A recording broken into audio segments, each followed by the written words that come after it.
تو 3 انعامات اللہ تعالیٰ نے اپنے حبیب صلی اللہ علیہ وسلم پہ کیے، جو اصل ٹاپک کی طرف دوبارہ ہم آ جاتے ہیں۔ پہلا انعام، آپ یتیم تھے، اللہ نے آپ کو ٹھکانہ دیا۔ دوسرا انعام، آپ علم نہیں تھا آپ کے پاس حلال و حرام کا، اللہ نے آپ کو شریعت کا علم دیا۔ تیسرا، آپ غریب تھے، اللہ نے آپ کو غنی کر دیا۔ یہاں بھی ایک ٹیکنیکل پوائنٹ، پھر قیام تام کی طرف چلتے ہیں تو ذرا علمی باتیں ہیں نا بیچ میں آ جائیں۔ دیکھو، غنی کیا ہے اللہ نے، غنی کا مطلب کیا ہوتا ہے؟ ایسا انتظام کر دینا کہ آپ دوسروں کے محتاج نہ رہیں۔ آج ہمارے ہاں فقیروں کو بھیک دے دے کے اور بگاڑ دیتے ہیں، فقیروں کو بھیک دے دے کے۔ آپ تحقیق کرو کسی فقیر کے بارے میں، مستحق ہے نا، اس کو اسٹیبل کر دو، اور اگر آپ کو یہ اندازہ ہو جائے یہ کمبخت اسٹیبل ہونا ہی نہیں چاہتا ہے، اس کو لت پڑ گئی ہے، پھر مت دو اس کو۔ میرا بہت تجربہ ہوا ہے، کوئی نوجوان آیا بھیک مانگ رہا ہے، میں نے کہا کوئی بات نہیں، آپ کو کتنے پیسے چاہیے؟ جی 500 روپے چاہیے۔ میں نے کہا ہماری مسجد میں فرنٹ ایریا ذرا خراب ہوا ہے، اس کو تھوڑا صفائی کر دو، میں آپ کو 500 روپے دے دوں گا۔ ایسا غائب ہوا مارکیٹ سے شارٹ۔ اس کا مطلب یہ پروفیشنل بھکاری ہے، اس کو آپ 500 روپے دے کے غنی کر دو گے۔ اور زیادہ غنی کی ڈیفینیشن سمجھ میں آئی؟ مالدار ہونا نہیں ہے، غنی مستغنی سے نکلا ہے، بے پرواہ، کسی کی ضرورت نہیں ہے۔ ہمارے نبی غنی کرتے تھے لوگوں کو اور غنی بننے کی ترغیب دیتے تھے۔ مشہور واقعہ ہے نا، ایک شخص بھیک مانگنے کے لیے آیا، آپ صلی اللہ علیہ وسلم نے اس کو حکم دیا کہ گھر میں جو کچھ ہے لے کر آؤ۔ وہ برتن لے کر آیا، اس کو آپ نے بیچا، نیلام کیا، کلہاڑا دیا، کہا جنگلوں سے لکڑیاں کاٹ کے لاؤ بیچو۔ وہ لائے، 1 درہم کے 2 درہم، 2 کے 4 درہم ہو گئے۔ تو یہ نبی نے ان کو بھیک نہیں دی بلکہ ان کو کیا کر دیا؟ غنی کر دیا آپ صلی اللہ علیہ وسلم۔ تو معاشرے میں ایسے لوگوں کو تلاش کیا کریں جو اسٹیبل نہیں ہیں، اور ان کو پراپر غنی کرنے کی کوشش کریں۔ بھیک دے دے کے نوجوانوں کو بگاڑیں مت، وہ سٹے لگا، جب محنت کر کے پیسہ کمائے گا تو سٹوں پہ ضائع نہیں کرے گا، گٹکوں پہ ضائع نہیں کرے گا وہ۔ تو میں یہ عرض کر رہا تھا، اللہ نے اپنے حبیب صلی اللہ علیہ وسلم پہ 3 انعامات بتائے۔ یتیم تھے، ٹھکانہ دیا، غریب تھے، غنی کر دیا، اور علم نہیں تھا، اللہ نے آپ کو کیا دیا؟ علم۔ اللہ نے یہ 3 بڑے بڑے انعامات بیان کر کے اللہ نے نبی صلی اللہ علیہ وسلم کو حکم دیا کہ ان تینوں انعامات کا آپ شکر ادا کریں۔ ان تینوں انعامات کا آپ کیا کریں؟ شکر ادا۔ کیسے؟ ہم جب شکر ادا کرنا چاہتے ہیں ہم کیا کہتے ہیں؟ اللہ تیرا شکر، ہم سمجھتے ہیں شکر ادا ہو گیا۔ اللہ ہم پر کوئی انعام کرے ہم کہتے ہیں اللہ کا بڑا فضل ہے، ہم سمجھتے ہیں اس کا شکر ادا بولو ہو گیا۔ آواز تو سب کو صحیح آ رہی ہے نا؟ اتنا کافی نہیں ہے، یہ بھی ضروری ہے کہ منہ سے بول دیں کہ اللہ کا شکر ہے، لیکن اتنا کافی نہیں۔ اگر اتنا کافی ہوتا تو اللہ اپنے حبیب پر 3 انعام کر کے کہتا کہ اے نبی آپ شکر ادا کر دیں، زبان سے کیا کہہ دیں؟ الحمدللہ۔ نا نا نا، قرآن نے کہا آپ یتیم تھے، ہم نے آپ کو کی کفالت کا انتظام کیا، لہذا فَأَمَّا الْيَتِيمَ فَلَا تَقْهَرْ، اب کسی یتیم کو آپ کو دھکے دینے کی اجازت نہیں ہے، آپ کو یتیموں کی کفالت کرنی پڑے گی۔ سمجھ میں آ رہی ہے کہ نہیں آ رہی ہے؟ نعمت کا شکر یہ ہے کہ جو اللہ نے آپ پر انعام کیا وہی انعام آپ آگے پارسل کر دو۔ سمجھ رہے ہو؟ اس کی قدر کرو کہ میں یتیم تھا، اللہ انتظام نہ کرتا تو میرا کیا حال ہوتا۔ لہذا معاشرے میں اگر میرے رشتہ داروں میں کوئی یتیم ہوتا ہے تو میں نے بھی اس کے ساتھ احسان کرنا ہے۔ دوسرا، اللہ نے آپ کو شریعت سے بے خبر پایا، باخبر کر دیا، اس کا حکم دیا اما بنعمت ربک فحدث، رب نے جو آپ پر نعمتیں کی ہیں، علم کی نعمت خاص طور پر، اس کو آگے آپ نے بیان کرنا ہے۔ جو علم اللہ نے آپ کو دیا ہے اسے لوگوں میں تقسیم کرنا ہے۔ علم کی نعمت کیا ہے کہ اس میں بخل نہ کرے انسان، چاہے وہ دین کا علم ہو یا دنیا کا علم ہو۔ آج کسی سے اس کے بارے میں اس کے پاس کوئی نالج ہو، آپ لینے کے لیے چلے جائیں، بعض لوگ سخی ہوتے ہیں، بعض گھنٹہ لگا دو کہ وہ آپ کو نالج نہیں دیں گے، اس کو یہ ڈر ہوتا ہے کہ یہ بھی نہ سیکھ جائے کہیں۔ تیسرا انعام اللہ نے کیا کیا؟ آپ مسکین تھے، غریب تھے، اللہ نے غنی کر دیا. لہذا وَأَمَّا السَّائِلَ فَلَا تَنْهَرْ، کوئی مانگنے کے لیے آئے تو اس کو دھتکارنا نہیں ہے. اس سے ہمیں کیا پتہ چلتا ہے بھائی اس آیت سے؟ کہ اللہ ہم سے یہ چاہتے ہیں کہ جس نوعیت کا اللہ نے ہم پر احسان کیا، ہم اسی نوعیت کا احسان مخلوق پہ کرنا شروع کر دیں. سمجھ میں آ رہی ہے بات کہ نہیں آ رہی ہے؟ جس نوعیت کا اللہ نے احسان کیا. اور یہ بات قرآن میں دوسری جگہ بھی ہے.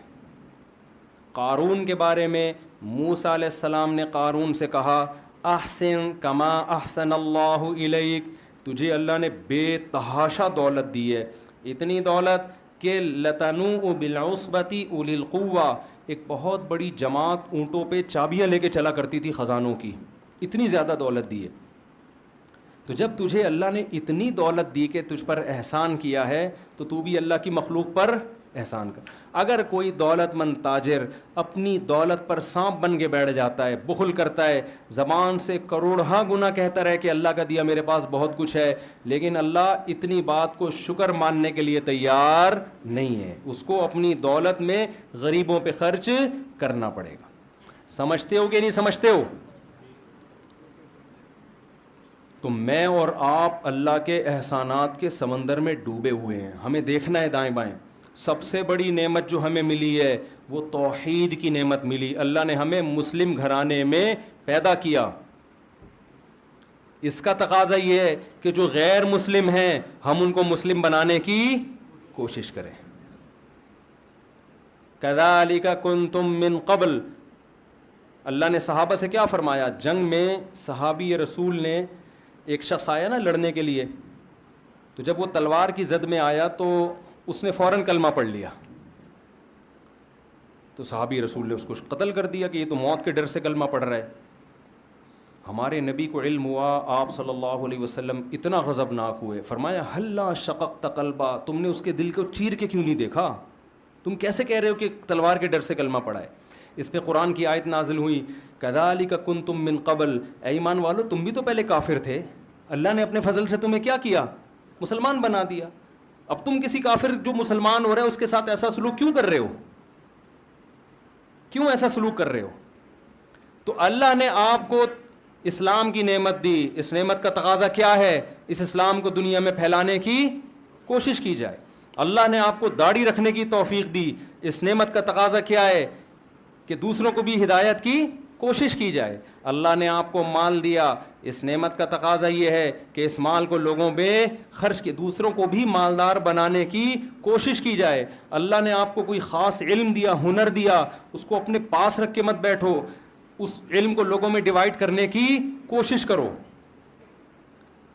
بخیل اور کنجوس آدمی کیا کرتا ہے؟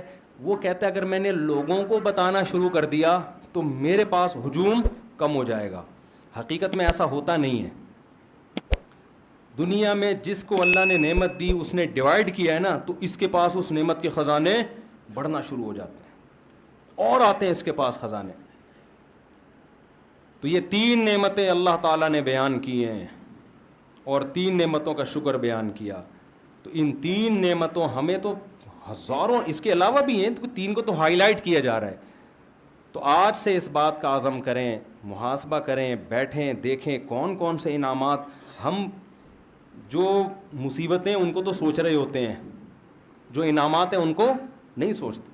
حضرت مولانا اشرف علی تھانوی رحمہ اللہ تعالیٰ کو ڈاکٹر عبدالحی صاحب رحمۃ اللہ تھے غالباً، انہوں نے خط لکھا اپنے شیخ کو نا، پیر و مرشد کو. خط کیا لکھا کہ حضرت یہ پریشانی ہے، یہ ڈاکٹر عبدالحی صاحب کا واقعہ ہے نا، پریشانی ہے، یہ پریشانی ہے، یہ پریشانی، آپ دعا فرمائیں دعا فرمائیں، یہ پریشانی یہ پریشانی. تو انہوں نے نیچے لکھا کہ بہت افسوس کی بات ہے کہ ساری پریشانیاں ذکر کر دیں، اللہ کی نعمتوں کا تذکرہ نہیں کیا. پہلے زمانے میں نا جو آپ کو اس طرح آپ کی اصلاح کرے اس کو پیر و مرشد کہا جاتا تھا. آج کل پیر و مرشد کا مفہوم ہی چینج ہو گیا ہے. آج کل پیر و مرشد کا مفہوم یہ ہے کہ یہ ہمیں بخشوا دے گا اور پتہ نہیں یہ روحانی ٹوپی ڈرامے کرے گا، جن چڑیل بھوت بگائے گا، اور الٹی سیدھی حرکتیں جو کر رہا ہو اس کو لوگ پیر و مرشد کہتے ہیں. تو سارا دن آپ بیٹھ کے تھوڑی دیر سوچیں گے نا، آپ کو لگے گا کہ اللہ کے آپ پر بے پناہ احسانات۔ میں اسلام آباد میں تھا، وہاں ایک شخص کے بارے میں پتہ چلا، کروڑ پتی آدمی ہے، بہت بڑا بنگلہ اس کا۔ ہمارے ایک دوست کی اس سے سلام دعا تھی، اس کی بینائی چلی گئی اور اس نے بہت کوشش کی، وہ بینائی واپس نہیں آئی۔ ایک دن وہ کہنے لگا اپنے اس دوست سے نا کہ ایک ٹھیلے والا بھٹے نہیں بیچ رہے ہوتے، جو بھٹا بیچ رہے ہوتے، تو اپنے دوست سے کہنے لگا، اس دوست نے مجھے بتایا کہ یار اگر یہ بھٹے والا میری ساری دولت بھی، اسلام آباد کا بنگلہ، میرا بزنس لے لے، یہ بھٹے کی ریڑھی مجھے دے دے اور آنکھیں دے دے، تو میں اس پہ تیار ہوں۔ اتنی بڑی نعمتیں ہیں جو اللہ نے مجھے اور آپ کو عطا کی ہوئی ہیں، اتنی بڑی بڑی نعمتیں، ہم پریشان کیوں ہوتے ہیں؟ ایک دن ایک صاحب میرے پاس آئے اور اپنی پریشانیاں گنوانے لگے نا، یہ پریشانی، یہ پریشانی، یہ پریشانی، یہ پریشانی، یہ ٹینشن، یہ ٹینشن، یہ ٹینشن۔ میں نے اس کو کہا، میں نے کہا یار جو ٹینشنیں آپ بیان کر رہے ہو نا، جس سے آپ موٹیویشن لینے کے لیے آئے ہو، اس کے پاس یہ والی ٹینشن اس سے ڈبل ہے۔ سمجھ میں آ رہی ہے بات؟ اس کے پاس یہ والی ٹینشنیں کیا ہیں؟ اس سے ڈبل ہیں۔ تو میں آپ کی ٹینشنیں کیسے ختم کر دوں؟ میں نے کہا آپ کے ساتھ مسئلہ ٹینشنوں کا نہیں ہے، آپ کے ساتھ مسئلہ یہ ہے کہ آپ نے اس دنیا کو مسافر خانہ نہیں سمجھا، جو نعمتیں ہیں وہ دیکھ نہیں رہے، جو چیزیں نہیں ہیں ان کو ٹینشن سمجھ رہے ہو۔ اور دنیا میں کوئی آدمی ایسا ہے کہ اس کی ساری خواہشات پوری ہو جائیں؟ بولو نا، دنیا میں کوئی ہو نہیں سکتا۔ وجہ کیا ہے؟ ام للانسان ما تمنا، قرآن کہتے ہیں کیا انسان یہ سمجھتے ہے جو تمنا کرے گا مل جائے گا؟ یہ تو ممکن نہیں ہے۔ یہاں ہم نے یہ دیکھنا کیا کیا ملا ہوا ہے، یہ نہیں دیکھنا کیا کیا نہیں ملا ہوا۔ لوگ یہ دیکھ رہے ہوتے ہیں، وہ ڈیفینس میں رہتا ہے، میں ناظم آباد میں رہتا ہوں، وہ بھائی تو یہ دیکھ، تو ناظم آباد میں رہ رہا ہے، وہ گندے نالے کے پل پہ رہ رہا ہے وہ بندہ فلاں، اور جو گندے نالے پہ رہتا ہے وہ دیکھے یار گندے نالے پہ گھر تو ملا ہوا ہے، اگلا تو فٹ پاتھ پہ سو رہا ہے۔ جو فٹ پاتھ پہ سو رہا ہے وہ کہے کہ یار میں سو تو رہا ہوں نا۔ بہت سے لوگ 1000 گز کے بنگلوں میں گدے پہ نیند نہیں آ رہی، وہ کہہ رہے ہیں فٹ پاتھ کی نیند اچھی ہے اس گدے سے جس پہ نیند نہیں آئے کم وقت کو۔ تو جب تک آپ اس دنیا کو مسافر خانہ نہیں سمجھتے اور آپ یہ نہیں سمجھتے کہ یہ میری، دیکھو رسول اللہ صلی اللہ علیہ وسلم نے فرمایا جس کو 2 ٹائم پیٹ بھر کے کھانا مل گیا اور سر چھپانے کی جگہ مل گئی، جسم کسی بڑی بیماری سے محفوظ ہو گیا، اللہ نے ساری دنیا کی دولت سمیٹ کے اس کو دے دی ہے۔ اب حدیث کا مفہوم کیا ہے؟ مطلب یہ نبی کے الفاظ نہیں، میں مفہوم سمجھا رہا ہوں۔ اب اگر یہ کہتا ہے نا میرے بھی ٹینشن، یہ اس کی اپنی بنائی ہوئی ٹینشن ہے، یہ اللہ کی طرف سے نہیں ہے، یہ تو ہوس ہے بھائی، ہوس کا تو دنیا میں کوئی علاج نہیں ہے۔ کتنے لوگ آتے ہیں میں بے روزگار ہوں، ٹینشن ہے، میں کہتا ہے تیرے کو صبح ناشتہ مل رہا ہے؟ ناشتہ تو مل رہا ہے۔ دوپہر کھانا مل رہا ہے؟ ہاں مل رہا ہے۔ رات کا کھانا مل رہا ہے؟ ہاں مل رہا ہے۔ سونے کی جگہ ہے؟ کہہ رہے ہیں ہاں ہے۔ کہہ رہے ابا کی صلواتیں بہت سننے کو ملتی ہیں، بس یہ ٹینشن ہے۔ تو میں نے کہا 2-4 ٹینشنیں تو ہونی چاہیے نا زندگی میں، یہ والی ٹینشن بھی ختم ہو جائے پھر تو اور جنت میں چلا گیا نا۔ تو ایک ٹینشن برداشت کر لے، فری پھوکٹ کا تجھے پراٹھے مل رہے ہیں صبح کے، فری پھوکٹ کا تجھے ابا کے خرچے پہ کیا مل رہا ہے، بھلے صلواتیں سن کے مل رہے۔ بھیکاری کو آپ 2 روٹی 2 گالیاں دے کے وہ کہے گا 2 اور دے دے، 4 گالیاں اور لگا دے ساتھ میں، کیونکہ بھیکاری کو اندازہ ہے کہ 2 پراٹھوں کی کیا، میرے منہ سے روٹی نکلتی نہیں ہے، لفظ نکلتا ہے پراٹھا ہی نکلتا ہے، پتہ نہیں کیوں۔ کیونکہ جب بھی باہر دنیا میں ٹریولنگ ہوتی ہے نا سب کچھ ملتا ہے، کراچی کے ہوٹل کے پراٹھے نہیں ملتے۔ ابھی میں سعودی عرب سے آیا ہوں کل، نہیں مزہ آیا یار، پراٹھے نہیں تھے، تو اس لیے میرے منہ سے روٹی کا لفظ نکلتا ہی نہیں ہے۔ تو بھیکاری کو آپ جس کے پاس کچھ بھی نہیں ہے، آپ اس کو موٹی موٹی گالیاں دے کے 2 پراٹھے پکڑا دو، غصہ کرے گا وہ؟ پھر بھی شکریہ ادا کرے گا، اس لیے کہ وہ اپنے آپ کو اس کا بھی مستحق نہیں سمجھتا۔ اور جو گھر میں بیٹا ہوتا ہے نا کروڑ پتی باپ کا، وہ سمجھتا ہے سارا میرا ہے، میں اس کا مستحق ہوں، مجھے یہ بھی چاہیے، مجھے یہ بھی چاہیے۔ او بھائی تو سمجھ کہ میں مسافر خانہ ہے، اللہ نے مجھے بڑے باپ کے گھر میں پیدا کر دیا، یہ میرا احسان نہیں، کس کا احسان ہے؟ اللہ کا احسان ہے۔ جو مل رہا ہے گریوی میں کھاؤ، اس پہ اگر ابا صلواتیں سنا کے ابا پھر بھی مجھے اپنا بیٹا ہی سمجھ رہا ہے، کوئی بات نہیں ابا 2 گالیاں اور، لیکن رات کو گھر سے نہیں نکالنا مجھے، آپ سمجھ رہے ہیں نا؟ سنا کرو ابا کی گالیاں، اس پہ ثواب ملتا ہے، خدا کی قسم برداشت پہ ثواب ملتا ہے، باپ کی پیشانی پر محبت سے دیکھنے پر حج عمرے کا ثواب ملتا ہے۔ تو ایسے ہی تھوڑی مل جاتا ہے یہ. تو جب آپ اپنے آپ کو یہ سمجھو گے میں ان چیزوں کا مستحق ہوں ہی نہیں, تو جتنا ملے گا اس پہ کیا ہوگا, شکر ادا ہوگا. بھائی ہم تو اس کے بھی مستحق نہیں تھے, اللہ نے ہمیں یہ بھی دے دیا, یہ بھی دے دیا, یہ بھی دے دیا. تو ہم تو یہ چیز بتاتے ہیں لوگوں کو کہ بھائی وہ اکثر ایک میں واقعہ سناتا ہوں, بس یہ واقعہ بیان کر کے اپنی بات کو ختم کرتا ہوں. ایک نجومی کے پاس ایک آدمی گیا اور اپنی ہاتھ دکھائی, نجومیوں کو آتا واتا کچھ نہیں ہے لیکن ویسے ہی لوگ چلے جاتے ہیں. تو نجومی نے ہاتھ دیکھ کے کہا کہ بھائی 10 سال تک, وہ غریب آدمی تھا, نجومی نے کہا 10 سال تک تم غریب کے غریب ہی رہو گے. یہ بڑا خوش ہو گیا کہ 10 سال بعد کیا ہوگا, بھارے نیارے ہو جائیں گے. اس نے کہا 10 سال تک غربت کی پریشانی تمہیں اور رہے گی. یہ خوش ہو گیا, چلو 10 سال کے بعد. اس نے کہا پھر کیا ہوگا, اس نے کہا پھر تمہیں عادت ہو جائے گی. پھر کیا ہو جائے گی, عادت ہو جائے گی. تو میں بے روزگاروں سے کہتا ہوں روزگار تلاش کرو, نہیں مل رہا اسی کو انجوائے کرو. آپ بے روزگاری کا جو مزہ ہے وہ روزگار میں نہیں ہے, حقیقت ہے. اس سے برداشت پیدا ہوتی ہے انسان کے اندر. تلاش کرو روزگار, سست بن کے نہ بیٹھ جاؤ. جب کوئی پریشانی آئے, دنیا کیا ہے, مسافر خانہ, فنا ہونے کی. یہاں بڑے بڑے خوشحال لوگ آئے, وہ چلی گئی 96 سال میں یار, ہیں بھائی 96 توپوں کی, 96 میں گئی 98 میں گئی ہے, 96 سال میں 96 توپوں کی سلامی دی گئی ہے اس کو.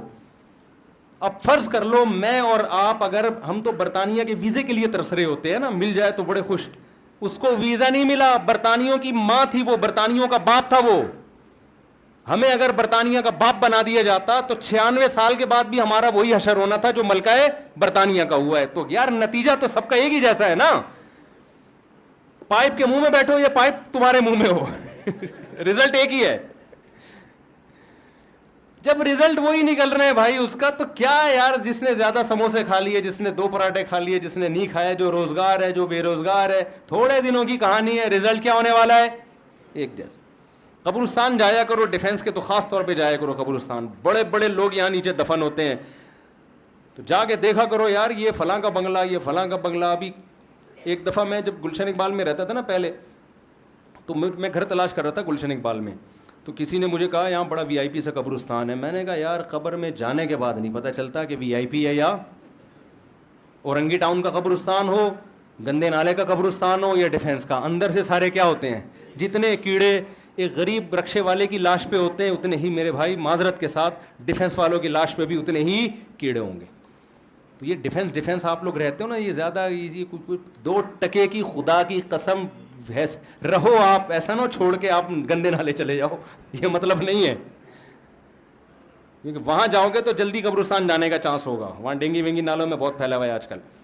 تو لیکن حقیقت یہ ہے کہ 2 ٹکے کی ویلیو, ان چیزوں سے دل لگانے کی بالکل کوشش مت کرو. ان کی حیثیت صرف اتنی ہے کہ ٹرین میں آپ سفر کر رہے ہو, آگے اسٹیشن پہ آپ نے اتر جانا ہے, کوئی دروازے پہ لٹک کے جا رہا ہے, کوئی نیچے بیٹھ کے جا رہا ہے, کوئی اکانومی کلاس میں جا رہا ہے, اور کوئی بزنس کلاس میں جا رہا ہے. آگے جا کے سارے کیا ہو جاتے ہیں, دنیا میں تو پھر بھی برابر نہیں ہوتے. بزنس کلاس والے کو ذرا پروٹوکول کے ساتھ لینے کے لیے آئے, لیکن اللہ کے ہاں آگے جا کے سب کا اینڈ کیا ہے, برابر, ختم, فنش. تھوڑے دن کی کہانی ہے. اور یہ ملکہ برطانیہ کا بار بار سوچا کرو یار 96 سال میں اس کو 96 توپوں کی, میں نے خبر سنی 96 توپوں کی سلامی. یار توپوں کا اتنا خرچہ کرا دیا اس نے. اللہ یہ بھی پوچھے گا یہ تیرے باپ کے پیسوں سے جو یہ توپیں جو ہے نا تیرے اوپر خرچ ہو رہی ہیں, یہ تو قوم کا پیسہ ہے. اللہ پوچھے, اللہ تو ایک ایک چیز کا حساب لے گا کہ 96 تو 1 مہینہ تک تو رہی ہے. کتنے دن جنازہ دفنایا گیا, کتنے دن بعد ہیں پتہ نہیں, 18 دن تک اتنے پھول, اتنے پروٹوکول, اتنے یہ سارا خرچہ ہوا ہے. یہ قبر میں نکلے گا خرچہ. اللہ پوچھے گا انسانوں, ہم وصیت کرتے ہیں ہمیں ایسا پروٹوکول, اول تو ہم کو یہ اتنی بڑی چیز نہیں ہے, اگر بن بھی گئے نہیں بھائی ہمیں نہیں چاہیے. ہمیں حضرت ابو بکر نے کیا وصیت کی تھی, نیا کفن بھی مت دینا. حضرت ابو بکر کی ویلیو تو بہت بڑی تھی نا, لاکھوں مربع میل کے حکمران تھے. عمر پہ حکومت کی ابو بکر نے, جن کے ماتحت عمر اور ابو ہریرہ اور ابن مسعود جیسے لوگوں, کتنا بڑا حکمران ہوگا. وصیت کر رہے ہیں میں جب مر جاؤں تو مجھے پرانے کپڑوں میں دفنانا, نیا کفن مجھے مت دینا. نئے کپڑے زندہ لوگوں کے لیے ہیں, جانے والوں کے لیے نئے کپڑے نہیں ہوتے. وہ سمجھتے تھے بھائی یہ مسافر خانہ ہے. تو تو غیر مسلموں کی چیزوں سے متاثر مت ہو خدا کا واسطہ. ملکہ برطانیہ سے ہمیں کوئی وہ نہیں ہے, کوئی چڑ نہیں ہے, کوئی میرا کلپ بنا دے ملکہ برطانیہ کے خلاف, وہ تو سب کے ساتھ ایسا ہی ہوتا ہے, وہاں جی پروٹوکول ملتا ہے. لیکن میں تو آپ کو اسلام اور غیر اسلام کا فرق بتا رہا ہوں.